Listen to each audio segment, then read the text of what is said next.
नमस्कार मित्रों, मेरे YouTube चैनल हिंदू धर्म सा प्रमाण पे आप सबका स्वागत है।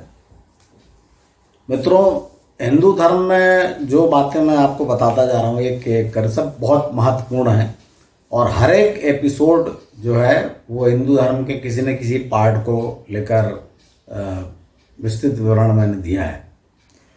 इसलिए यदि आप किसी बीच में किसी एपिसोड को देखें और आपको उत्सुकता लगे, जानने की जिज्ञासा हो, तो आप चैनल पे जाके एक नंबर से देखना शुरू कर सकते हैं। वैसे मेरा अनुरोध है कि हिंदू जन आप माने या ना माने, लेकिन जानना आवश्यक है। इसलिए आप मेरे चैनल को एक नंबर से देखें तो बहुत अच्छा होगा।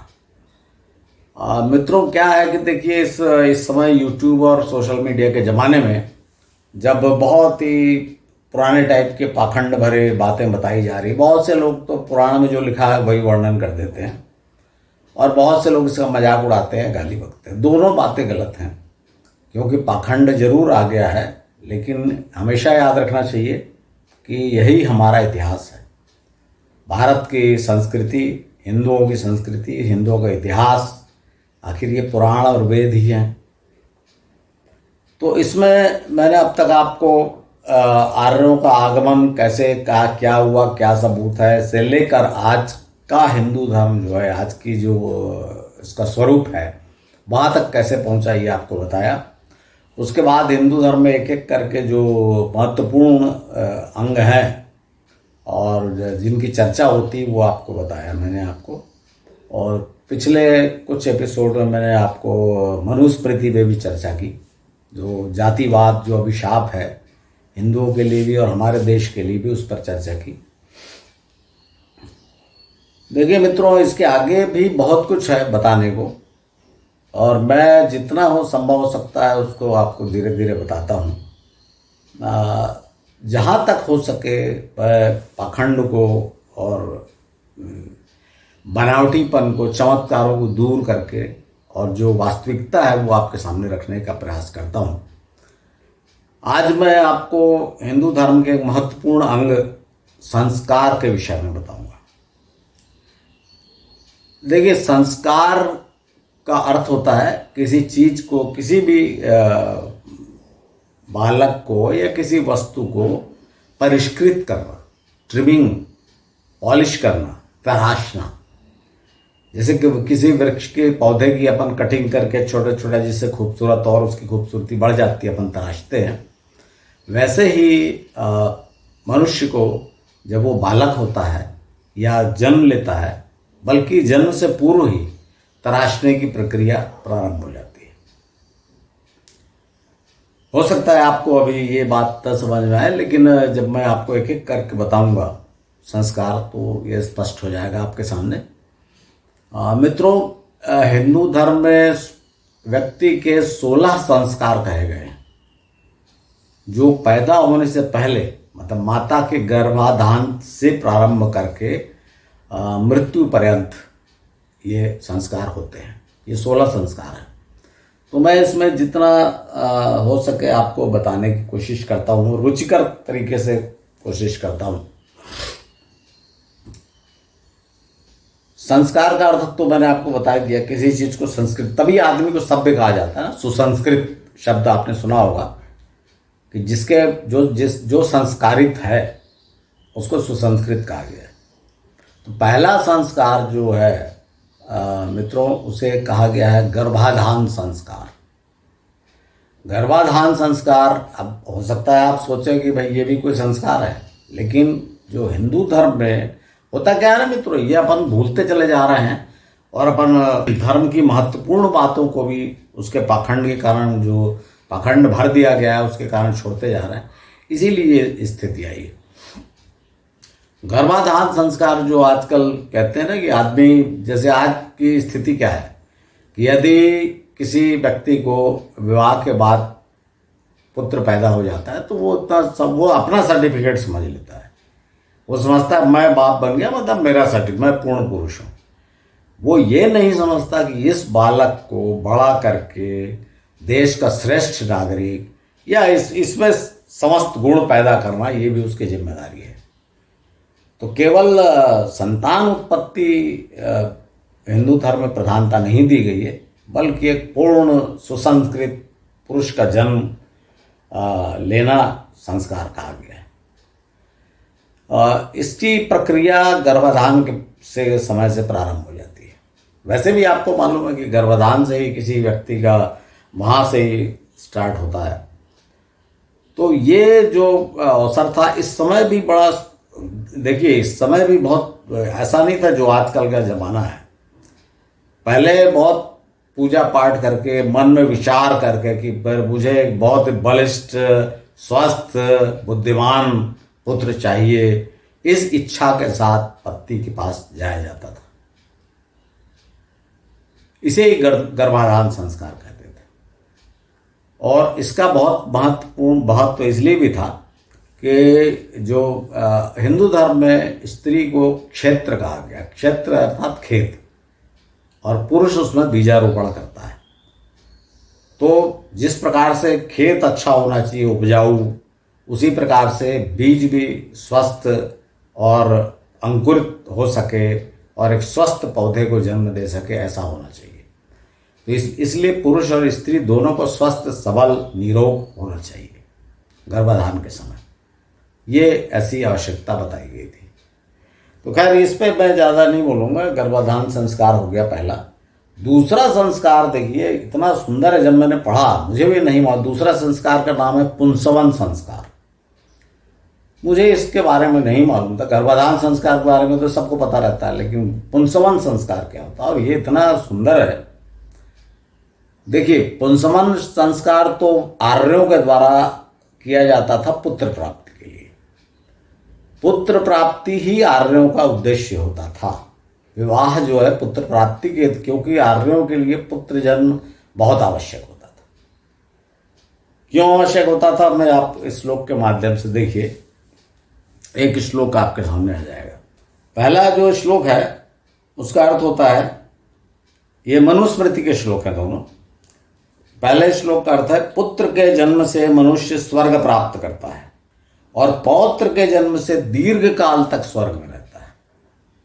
प्रपौत्र अर्थात पुत्र के पौत्र के जन्म से सूर्य लोक को प्राप्त करता है। तो यहां पर देखिए मित्रों, सिर्फ अपने पुत्र प्राप्ति की बात नहीं है, अपने पुत्र को भी पुत्र होना चाहिए और पुत्र के पुत्र को भी पुत्र होना चाहिए।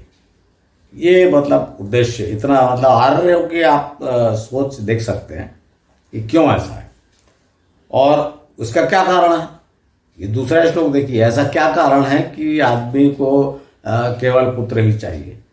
तो दूसरे श्लोक में यह स्पष्ट किया गया है। दूसरे श्लोक का अर्थ है, पुत्र पुण्य नामक नरक से पितरों का उद्धार करता है, इसीलिए स्वयं ब्रह्मा जी ने उसे पुत्र कहा है। जिसको पुत्र न हो उसकी पुत्री का पुत्र भी दाना का परलोक से उद्धार करता है। मतलब जो जिसको पुत्र न हो उसकी पुत्री का पुत्र भी दाना का उद्धार कर देगा। मतलब वो व्यवस्था की गई है कि ऐसा नहीं है कि पुत्र न हो, यदि पुत्र न हो तो आदमी का कोई उद्धार न हो। तो ये जो पुंसवन संस्कार है, मैं आपको बताऊंगा कि पुत्र भी 8 प्रकार के कहे गए। वो आपको नहीं, 11 प्रकार के पुत्र कहे गए हैं। मतलब ये आर्यों ने ये पूरी व्यवस्था की थी कि आदमी को बिना पुत्र के वो डर है, किसी न किसी प्रकार उसको पुत्र प्राप्त हो जाए। क्योंकि बहुत संभव है कि प्राकृतिक तरीके से उसको पुत्र न हो। तो जैसे आजकल है कि भाई वो तरह तरह की जो तकनीक आ गई हैं, IVF तकनीक की, भाई पुत्र होता है या गोद ले लेते हैं, तो वही सब बातें पहले भी थी। तो 11 प्रकार के पुत्र कहे गए। पर उसके पहले मैं आपको पुंसवन संस्कार के विषय में बताता हूँ, फिर पुत्रों के विषय में बताऊंगा। तो पुंसवन संस्कार का अर्थ ये है कि गर्भाधान के दूसरे महीने में यह संस्कार किया जाता था, पुंसवन संस्कार। और इसका मुख्य उद्देश्य तो पुत्र प्राप्ति होता था, लेकिन इसके अलावा भी इसके अनेक उद्देश्य थे। क्योंकि आज मेडिकली भी ये माना जाता है कि गर्भाधान के दूसरे महीने के बाद, मतलब तीसरे महीने से उस जो भ्रूण के अंग तेजी से विकसित होने लगते हैं, मस्तिष्क बनने लगता है, लिंग निर्धारण होने लगता है। तो ये आज का चिकित्सा विज्ञान कहता है, लेकिन हमारे यहाँ हमारे धर्म में पहले से इनको ज्ञात था कि तीसरे महीने से ये सब अंग बनने लग जाएंगे, इसलिए दूसरे महीने में पुंसवन संस्कार किया जाता था। और इस संस्कार में मंत्रोच्चारण और पूजा पाठ सब किया जाता था और पुत्र प्राप्ति की प्रार्थना की जाती थी। पुत्र प्राप्ति की प्रार्थना के साथ इसमें जो आवश्यक चीज थी, जो मैं आपको बताना चाहता हूँ और जो मुझे बहुत अच्छा लगा, वो ये है कि जो गर्भवती स्त्री थी उसको अच्छे आसन पर बैठाल के सजा धजा के उसको चारों ओर से जो परिवार के सदस्य घेर के खड़े होते थे उसको अच्छा भोजन कराया जाता था, मिष्ठान वगैरह लाया जाता था और उसको आभूषण इत्यादि भी दिए जाते थे उपहार स्वरूप।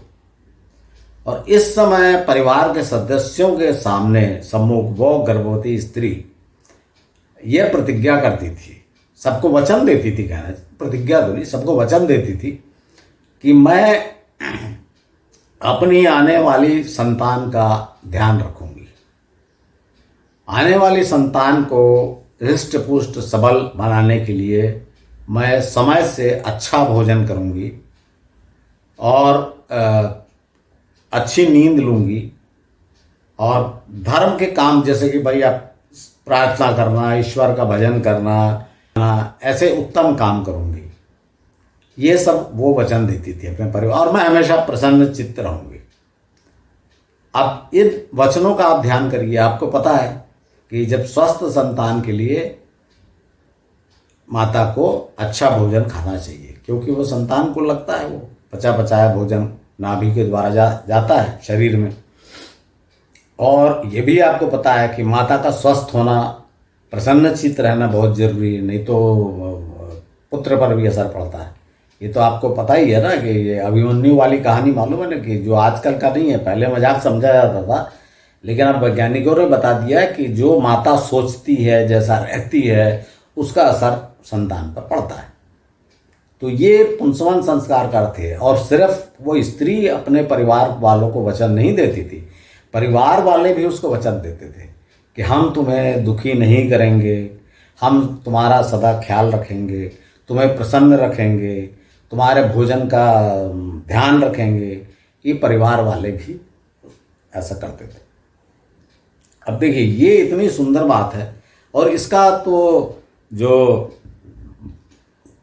आज के ज़माने में देखिए आप, कोई ऐसा ध्यान नहीं रखता, बल्कि जो नई लड़कियां आज के ज़माने में जब वो निश्चित रूप से जब गर्भवती होती हैं तो खाने की इच्छा नहीं होती, वो मीटिंग, भाई थोड़ा जरा साधारण परिस्थिति तो होती ही है, तो वो उसके कारण से जो अनशन चीज़ें खाने लग जाती हैं, मिर्ची तला वाला, तो इसका संतान पर असर पड़ता है।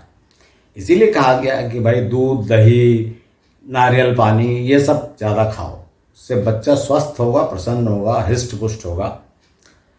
तो ये जो पुंसवन संस्कार ये होता है कि भाई इस समय जो, और ये बहुत महत्वपूर्ण है, दूसरे महीने में ये किया जाता है क्योंकि तीसरे महीने से ये होगा। अब यहाँ पर मैं आपको पुंसवन संस्कार का आपको ये इसलिए बताता हूँ कि क्या आखिर आवश्यक है कि पुत्र अगर ना हुआ तो तब क्या होगा। तो मित्रों, 11 प्रकार के पुत्र कहे गए हैं मनुस्मृति में। 11 प्रकार जो पुत्र मनुस्मृति में कहे गए हैं वे इस प्रकार हैं। पहला होता है, वैदिक रीति से संस्कार द्वारा ब्याही स्त्री में जो पुत्र उत्पन्न होता है वही सब पुत्रों में श्रेष्ठ औरस पुत्र होता है। ये ध्यान रखिएगा, औरस पुत्र मतलब अपनी ब्याहता स्त्री से जो व्यक्ति द्वारा, पुरुष द्वारा जो पुत्र उत्पन्न किया जाता है वो श्रेष्ठ होता है, वो औरस पुत्र होता है, मतलब वो पुत्र होता है। लेकिन अगर ऐसा नहीं हुआ तब क्या होगा। मरे हुए रोगी या नपुंसक व्यक्ति को पत्नी में शास्त्रोक्त नीति से नियोग द्वारा जो पुत्र उत्पन्न होता है उसे क्षेत्रज पुत्र कहते हैं। और ये बहुत महत्वपूर्ण है। इसको आप, औरस पुत्र तो सबको पता है, क्षेत्रज पुत्र जो है वो हमारे पुराणों में इसका बहुत, आपको बताओ क्षेत्रज पुत्र का देखिए, पहले मैं आपको बता देता हूँ कि पहले मैंने आपको बताया था कि स्त्री को क्षेत्र कहा गया है, कि भाई हमारा खेत है। अब हमारा खेत है तो हम इसमें बीज बोएंगे तो हमारा जो फसल होगी हमारी होगी।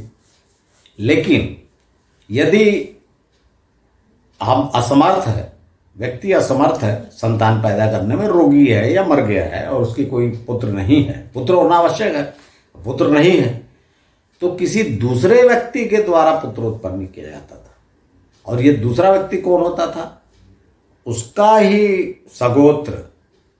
बहुत संभव है कि वो स्त्री का देवर हो, या बोलते ना उसी के खानदान वाला, जो जिसके गुण धर्म ज्ञात हो आपको। अज्ञात व्यक्ति से नहीं किया जाता था ऐसा। क्षत्रज, जैसे आपको मैं बता, बड़ा प्रसिद्ध उदाहरण अगर आप देखेंगे, खास करके महाभारत बड़े उदाहरण देखिए आप। जब वो कहानी आपको याद है, हालांकि मैं उसको महाभारत बोलते समय बताऊंगा, फिर भी मैं यहाँ चूंकि क्षत्रज पुत्र का वर्णन आया है इसलिए मैं आपको बता देता हूँ। जो शांतनु महाराज शांतनु थे, जो भीष्म के पिता, तो जब वो सरस्वती से उन्होंने विवाह किया था, आपको पता है, तभी भीष्म उनका बड़ा पुत्र था और उन्होंने प्रतिज्ञा की थी कि मैं, देवव्रत नाम था उनका, भीष्म नाम नहीं था, देवव्रत था। और जब उन्होंने भीषण प्रतिज्ञा की तो उसके कारण उनका नाम भीष्म कहा जाने लगा। तो उन्होंने ये प्रतिज्ञा की थी कि मैं विवाह नहीं करूंगा जिससे मेरा पुत्र न उत्पन्न हो। वो कारण और सब मैं आपको बताऊं क्या हुआ था। तो जो सत्यवती थी, जिनसे शादी हुई शांतनु की, तो उनके दो पुत्र हुए, चित्रांगद और विचित्रवीर। लेकिन दोनों बीमार थे और चित्रांगद तो बहुत पहले ही मृत्यु को प्राप्त हो गया। विचित्रवीर राजा बना, लेकिन विचित्रवीर की भी कोई संतान नहीं हुई और वो भी शीघ्र मृत्यु को प्राप्त हो गया। अब माता सत्यवती ने पहले तो शांतनु को बुलाया, भीष्म को बुलाया, देवव्रत को, जो बड़ा पुत्र था शांतनु का, और कहा उनको कि तुम ये जो विचित्रवीर की पत्नियां हैं इनसे पुत्र पैदा करो, क्योंकि कोई वारिस तो होना चाहिए।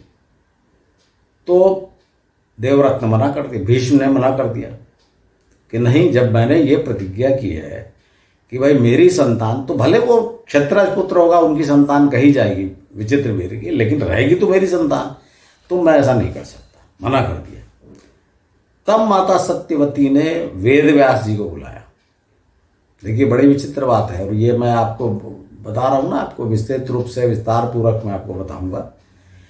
वेद व्यास जी भी सत्यवती के पुत्र थे। कैसे, ये मैं आपको बाद में बताऊंगा जब उसका आएगा। तो खैर जो भी है, तो वेद व्यास बोला, और वेद व्यास जी से जो उनकी दो पत्नियां थी विचित्रवीर की, उनसे उन्होंने दो पुत्र पैदा किए, धृतराष्ट्र और पांडु।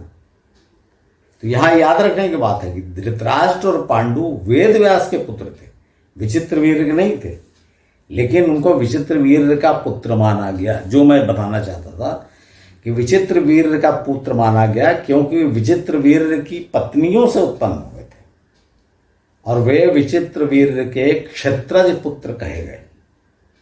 ये मैं आपको बता रहा हूं। बाद में भी आप देखिएगा, जो ये तो इनका हो गया। अब जब वो बाद में पांडु भी आपको पता है कि उनको पीलिया रोग से ग्रस्त थे। तो पीलिया रोग से ग्रस्त थे, जब वो बड़े बीमार हो गए तो वो चले गए। वो स्थान है जोशीमठ से जब अपन बद्रीनाथ जाते हैं तो उस मार्ग पर एक स्थान पड़ता है पांडुकेश्वर। माना जाता है कि यहाँ पर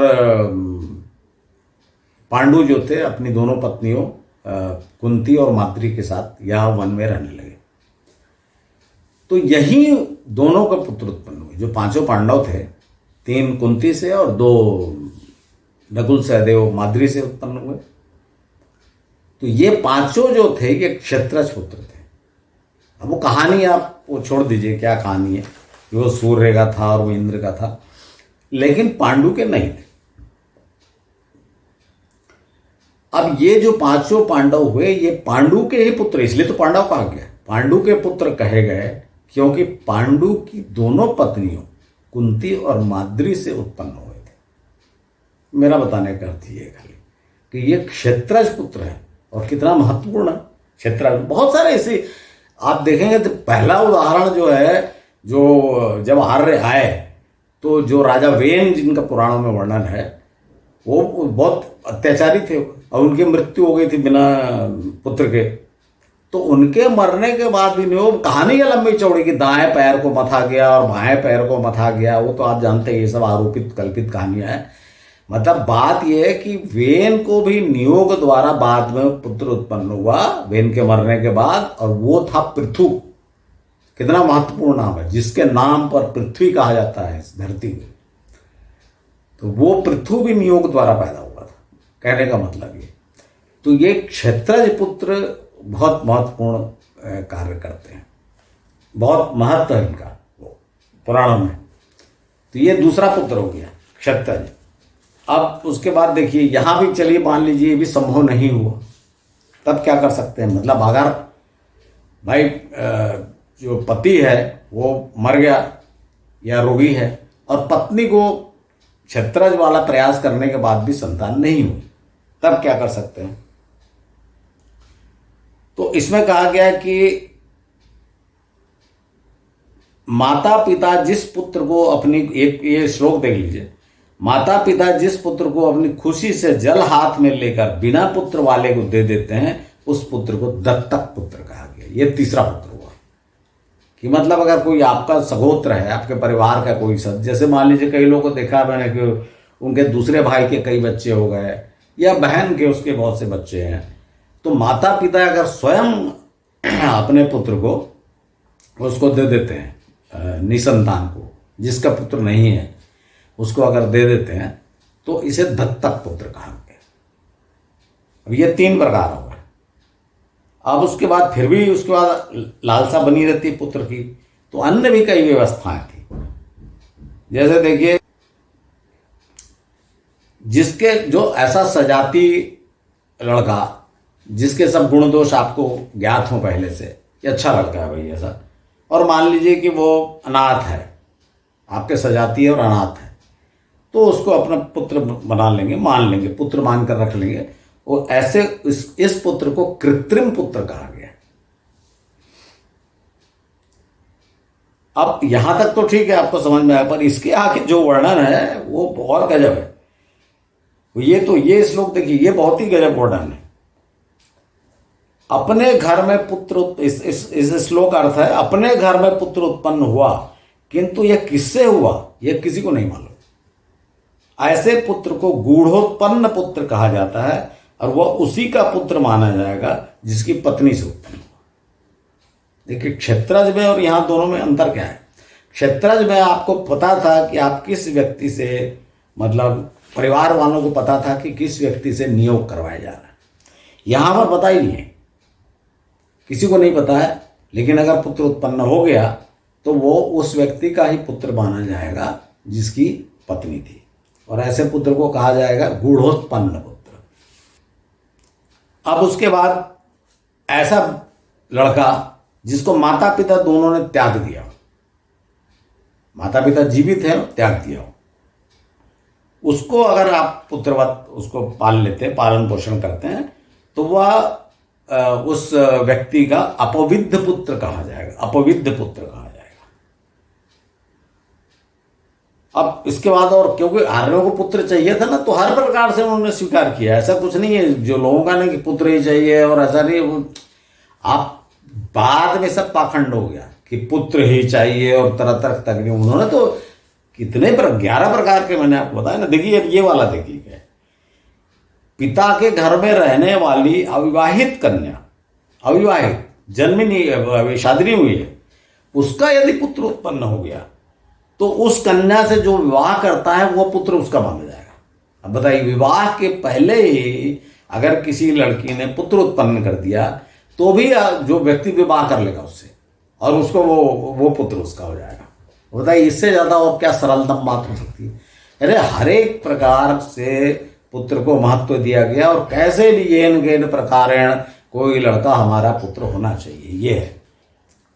अभी इसी जो अभी तक तो अभी अविवाहित करने ने पुत्र उत्पन्न कर दिया था विवाह के पहले, लेकिन अगला जो है कि अगर अविवाहित कन्या गर्भवती है, पुत्र उत्पन्न नहीं हुआ, गर्भवती है, तो उस कन्या से वो उसके बाद विवाह हो गया उसका, तो उस कन्या से विवाह के बाद जो पुत्र उत्पन्न होता है उसको सहोड़ पुत्र कहते हैं, और वो उस व्यक्ति का होगा जिससे वो कन्या ने शादी की है। तो मतलब कैसे भी करके आपको पुत्र उत्पन्न हो गया या मिल गया, अनाथ है, त्यागा हुआ है, माता पिता ने खुद दे दिया, कन्या ने पुत्र पैदा कर दिया, या गर्भवती कन्या से आपका विवाह हो गया किसी का, तो वो जितने प्रकार से पुत्र पैदा होंगे वो पुत्र उस व्यक्ति के होंगे। अब यहां तक तो ये पैदा करने वाली बात हो गई।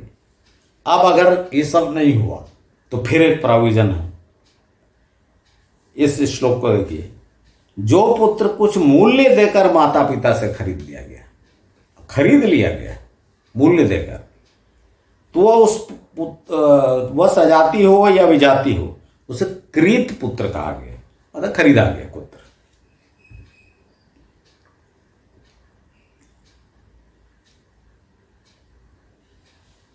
अब इसके बाद देखिए, अगर पति से त्यागी हुई स्त्री या विधवा स्त्री यदि दूसरे से पुत्र उत्पन्न करे तो वह पुत्र पैदा करने वाले का पुनर्भव पुत्र कहा गया।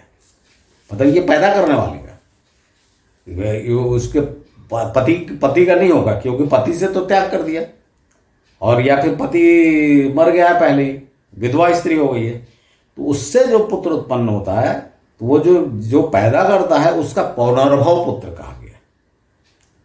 मतलब सीधी सी बात है कि अगर किसी स्त्री को किसी प्रकार से, किसी व्यक्ति को कोई इतने जो पहले बताए गए उसमें पुत्र न हो, तो वो किसी त्यागी हुई या विधवा स्त्री से भी पुत्र उत्पन्न करे तो उसका पुत्र हो जाएगा।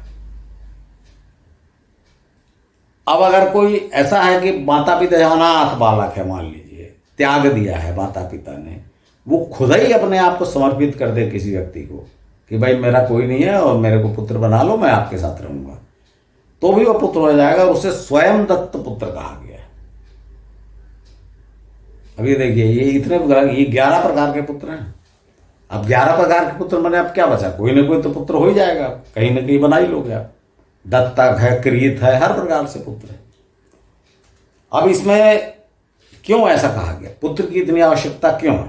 पहले मैंने आपको बताया था कि जो पुण्य नाम नरक से वो उद्धार करता है, वो सब तो ठीक है। अब इसमें एक श्लोक है बहुत महत्वपूर्ण। इस श्लोक का अर्थ है कि तीनों को, अर्थात पिता, पितामह और प्रपितामह, मतलब पिता, दादा और परदादा, तीनों को जल और पिंड देने का अधिकार एक चौथे पुरुष को ही होता है, मतलब पुत्र को ही होता है, पांचवा कोई व्यक्ति नहीं होता।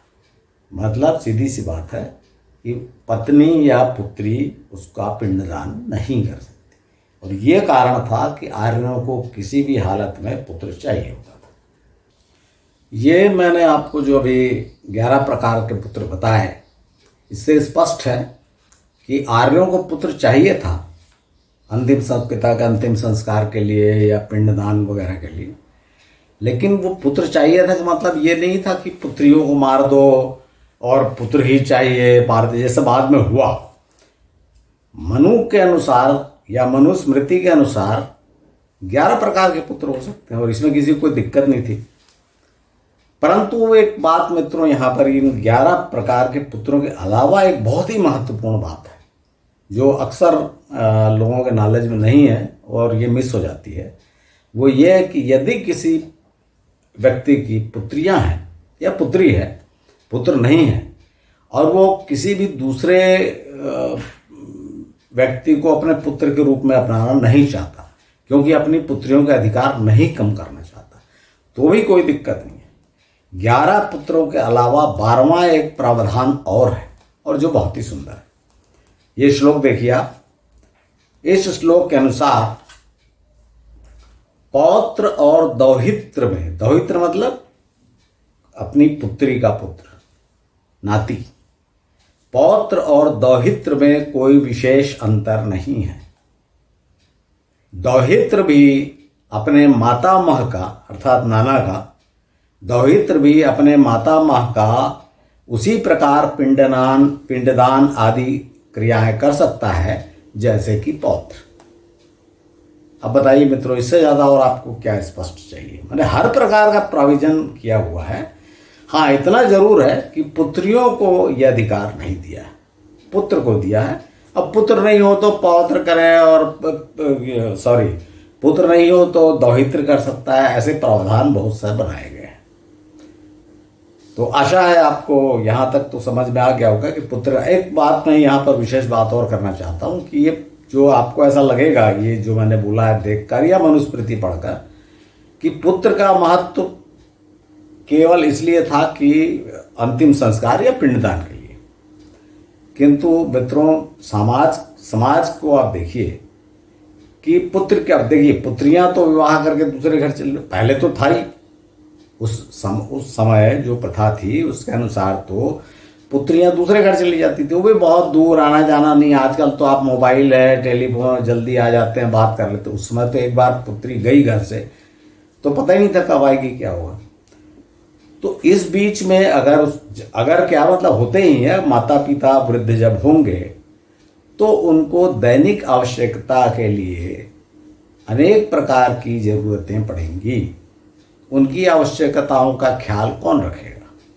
इसलिए भी पुत्र की बहुत आवश्यकता थी। हालांकि ये पिंडदान और अंतिम संस्कार यही सब कहा गया है, पर प्रैक्टिकल बात तो ये है।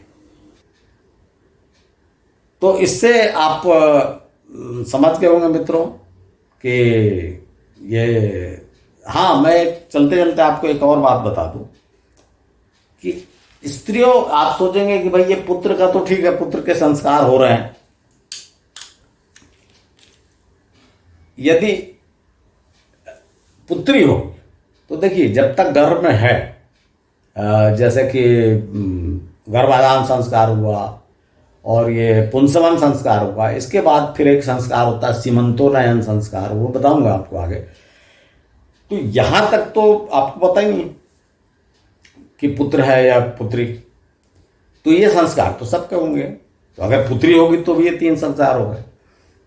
बाद के जो संस्कार में कहा गया है कि बाद के संस्कारों में पुत्री के लिए जो किए सब जाते थे, जैसे मुंडन भी होगा, वो सब होगा, नामकरण होगा, मुंडन होगा, जितने संस्कार होंगे, लेकिन बिना मंत्रों के, मतलब काम किए जाते थे और बिना पूजा पाठ के, भाई कर दो भाई, जैसे आपने नाई को बुलाया, मुंडन करा दिया, हो गया।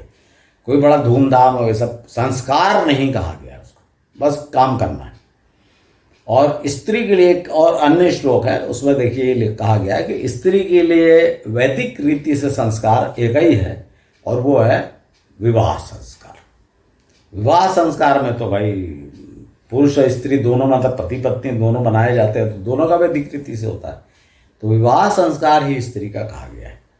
बाद में भी मैं आपको बताऊंगा कि जो अंतिम संस्कार होता है उसमें भी स्त्रियों में बहुत सी कमी की गई है। आप देखें, जानते होंगे आपकी जो मृत्यु के बाद जो 10वां और 13वीं इत्यादि की जाती है, उसमें भी स्त्रियों को एक एक दिन कम कर दिया जाता है।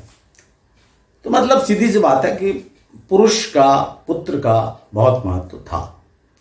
तो मित्रों, ये मैंने आपको बताया, 2 संस्कार आपको बताए। अगले एपिसोड में मैं आपको इसके आगे के संस्कार बताऊंगा। और जैसा मैंने आपको याद रखिएगा, ये संस्कार ऐसा महत्वहीन नहीं है। ये पुंसवन संस्कार जो मैंने आपको बताया कि भाई ठीक है, आप पुत्र के लिए प्रार्थना नहीं करोगे, लेकिन ये कितना सुंदर है कि गर्भवती स्त्री की समझ, जिससे वो प्रसन्न रहे, खुश रहे, सब लोग उसको, उससे वचन लें कि भाई तुम अच्छे से खाओगे, दूध दही मक्खन ये सब खाना, जिससे स्वस्थ संतान का जन्म हो। और परिवार वाले भी वचन दें, उसको तंग न करें, उसको त्रस्त न करें। बल्कि एक श्लोक और मैं आपको बताता हूँ, मनुस्मृति का ही है कि जो घर में जैसे एक प्रथा है कि बहू जो है वो सबसे बाद में खाती है, तो इसमें लिखा हुआ है कि इस प्रथा के, इस श्लोक के अनुसार रोगी, अतिथि और गर्भवती स्त्री, इनको पहले भोजन करा देना चाहिए। तो ये भी, यहाँ भी महत्व दिया गया है गर्भवती स्त्री को, कि ऐसा नहीं कि सब खा रहे हैं या लेट खा रहा है तो वो भूखी बैठी है, खिला देना चाहिए। तो मित्रों, ये जो संस्कार ऐसे पड़ते हैं, इसके बाद के भी और बहुत महत्वपूर्ण है। कोई भी संस्कार ऐसा नहीं है, बहुत आजकल तो ऐसा, जैसे अब नामकरण संस्कार कौन करता, नामकरण कर देते हैं बस ऐसा। तो पहले हर चीज धर्म से, पूजा पाठ से विधि पूर्वक बुला के किया जाता था। और ये चाहे गर्भधान संस्कार हो या नामकरण संस्कार हो, ये पूरा धार्मिक रीति से होते थे, जिससे आने वाली संतान पे अच्छा असर पड़े, और इसीलिए इन सबको संस्कार कहा गया है।